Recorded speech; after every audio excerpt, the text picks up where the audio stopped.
ये उजरती कातिल किसी एक शख्स के सगी नहीं होते। नीफा और बाबा कल तक साथ थे बिलेट रखे वालों के, उसके कहने पे कितने लोग मार चुके थे उसी ग्रोह में रह के। और जब उनको छोड़ा एक छोटी सी बात पे तो तीफी के साथ मिल गए, फिर तीफी के कहने पर अरशद को मार दिया। बाबर भट्ट ये जो आज नामजद हुआ है, बाबर भट्ट के भाई बाबर लखोडेरिया बड़े मशहूर थे, बाबर का सगा भाई है कैसर भट्ट। असल में लोगों को तारीख का पता नहीं है।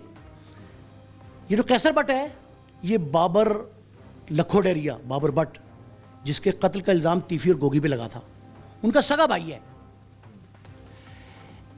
ये नवीद लंबी वाला, ताहिर प्रिंस, वो जो सानिया लोअर माल है 12, 14, 16 लोगों का, उसमें सब तीफी पे मुकदमा दर्ज हुए ना। तो वो सारे लोग जो तीफी का साथ दे रहे थे कभी इधर जाते थे कभी इधर आते थे। ये उजरती कातिल है, जहाँ से पैसे मिले वहाँ चले जहाँ से पैसा ज़्यादा मिले वहाँ चले जाते हैं। जिस दिन ये FIR दर्ज हुई मीर बालाज वाली उस मुजफ्फर के कत्ल के बाद, तो मैंने 2 सवाल उठाए थे मुख्तलिफ चैनल्स पे। पहला ये कि तफ्तीश की जाए किसी सीनियर सतह के अफसर के ज़रिए, एक। दूसरा ये चेक किया जाए कि कौन जानता था इस शख्स को कि मुजफ्फर ये है। 10 सेकंड के बाद मुझे ये इत्तला आई कि मुजफ्फर ने मारा है और मुजफ्फर को भी मार दिया। जिस शख्स ने मुजफ्फर पे गोली चलाई उसे कसम दे के पूछे कि तू पहचानता था कि मुजफ्फर है? ये किसने कहा मुजफ्फर है? आप जो सवाल उठा रहे हैं ये तो फिर पुलिस की तफ्तीश पे भी सवाल उठ जाएंगे। सुनिए, मैं जुमला और कह रहा हूं। जब मुजफ्फर मरा, बालाज के कत्ल का मुकदमा दर्ज हुआ, बालाज की तफ्तीश शुरू हुई, तीफी गोगी को नामजद किया गया इहानत जुर्म में, बिलाल को नामजद किया गया। उस वक्त मैंने कहा था कि अगर किसी दूसरे बालाज के कत्ल का रास्ता रोकना है तो इसकी तफ्तीश ठीक कर लें, सिर्फ FIR पे रह जाएं। FIR पता कौन दर्ज करवाता है? कौन दर्ज करवाता है? अगर मुद्दई कराता होता तो फिर ये कत्ल की सीरीज ना चलती। ये कराता है पुलिस का एक मुतमिन ग्रुप है। तो पुलिस पे इल्जाम लगा रहे हैं। पुलिस, सुन लेना बात पूरी सुने, मैं आपको कड़ियाँ मिला के बता रहा हूँ। जो बालाज कत्ल होता है बालाज की FIR 9 घंटे बाद दर्ज होती है। ये जो जावेद भट्ट कत्ल होता है इसकी 13 घंटे बाद दर्ज होती है। ये ताखीरी हरबे क्यों होते हैं? पुलिस का एक ग्रुप जाता है पहले मुद्दई के पास, मुल्जिम फरीक के पास। पहले मुद्दई को इत्मीनान दिलाता है, फिर मुल्जिम को इत्मीनान दिलाता है कि तुम्हारा यही कातिल है, मुद्दई को कहता है, और मुल्जिम से कहता है कि यार ध्यान रखना तुम्हें नामजद करने लगे। और फिर अपने अफसरों के पास जाता है। मुतमिन ग्रुप सह फरीकी काम कर रहा होता है।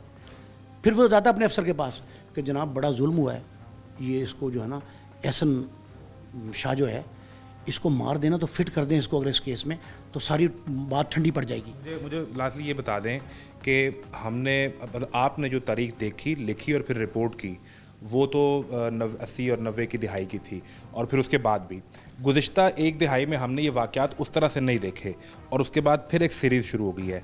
कहीं हम दोबारा उसी दौर में वापस तो नहीं चले जाएंगे? देखें, आप दुआ ये करें कि खुदा न करे कि कराची 92 का, 95 का और 2013 का 3 ऑपरेशन, मैंने आई विटनेस अकाउंट हूँ मैं इसका, 3 ऑपरेशन का, 2 बेनज़ीर मोहतरमा शहीद के दौर में और तीसरा मियाँ नवाज शरीफ के दौर में।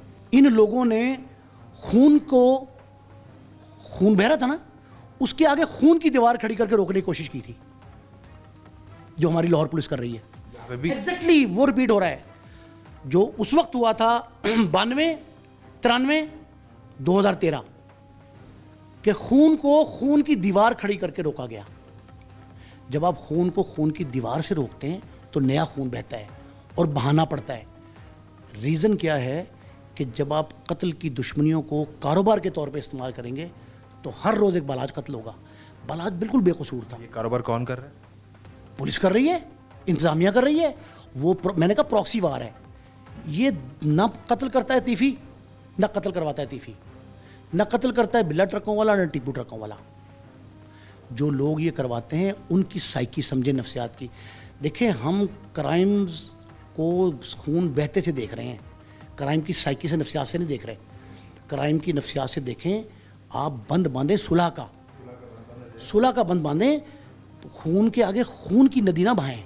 बहुत बड़ी बात है। और आज के इस प्रोग्राम का हमारा मकसद भी ये है कि इस क्राइम को भी रोकना है, और जिस तरह नईम मुस्तफ़ा साहब कह रहे हैं कि उस साइकोलॉजिकल जो माशरे के अंदर एक सोच मौजूद है उसको भी ख़त्म करना है।